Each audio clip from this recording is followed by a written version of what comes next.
Hi friends, నేను mix వచ్చాను. ఈరోజు నేను రెడీమేడ్ చట్నీ అండి. మనకి ఈ పౌడర్ చేసుకొని ఉంచుకుంటే మనకి ఇడ్లీ దోశలోకి బాగుంటుందని ముందుగా చెలక్కాయ పలుకులు వేయించేసుకొని పక్కన పెట్టుకోండి. పొట్టు తీసుకొని పక్కన పెట్టేసుకోండి. అలాగే ఎండుమిర్చి మీ కారం తగ్గ వేసుకోండి. అందులోనే ఎండుమిర్చి వేగాక ఇలా చింతపండు విప్పేసి వేయించుకోండి. ఆ పెనం వేడికి బాగా వేడెక్కుతుంది చింతపండు. అలాగే శనగపప్పు అండి, అందులోకి కొమ్ము శనగపప్పు అంటే వేపిన శనగపప్పు అంటారు కదా, పొట్టినాల పప్పు అంటారు.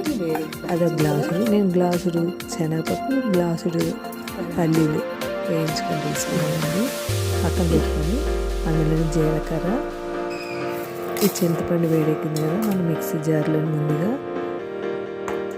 మిరపకాయలని, చింతపండు, ఉప్పు వేసుకోండి. వేసుకొని ఒకసారి గ్రైండ్ చేసుకోండి. అందులో కొద్దిగా ఇంగువ కూడా వేసుకోండి.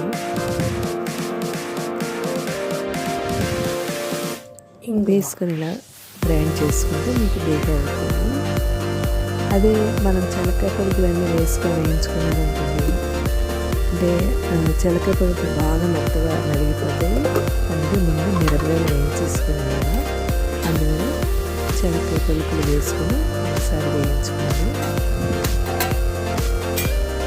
చూసారు ఇలా వేగాక ఇలా మనం మిక్సీ చేసుకున్నాక కారం, అందులోనే మన పలుకులు కూడా వేసుకోండి. ఒకసారి చెలక్కాయ పలుకులు, శనగపప్పు కూడా వేసుకోండి.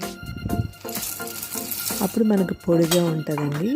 లేకపోతే ఆ మిరపకాయలతో ఈ చెలక్కాయ పలుకులన్నీ వేసుకున్నారనుకోండి, బాగోదు. పొడి అంటే ముద్దలాగా అయిపోతుంది. ఇలా చేసుకొని ఉంచుకోండి.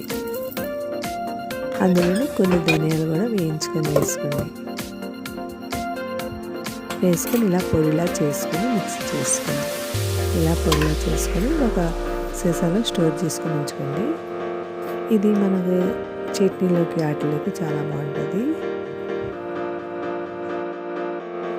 ఇలా 2 స్పూన్లు పొడి వేసుకొని మీకు ఎంత కావాలో అంత వేసుకోండి. అందులోనే కొద్దిగా నీళ్ళు వేసుకొని తాలింపు పెట్టుకోండి. తాలింపు పెట్టుకోవాలండి. దీనికి మినపప్పు, శనగపప్పు ఇవి వేసుకొని తాలింపు పెట్టుకోండి. మిరపకాయ, కరివేపాకు వేసుకొని తాలింపు పెట్టుకుంటే టేస్ట్ ఉంటుందండి. మనకి చట్నీ ఇప్పటికప్పుడు కావాలంటే రెడీగా వెతుక్కోక్కర్లేదు. మనకి ఏ చట్నీ చేయాలా అని ఆలోచించక్కర్లేదు. బాయ్.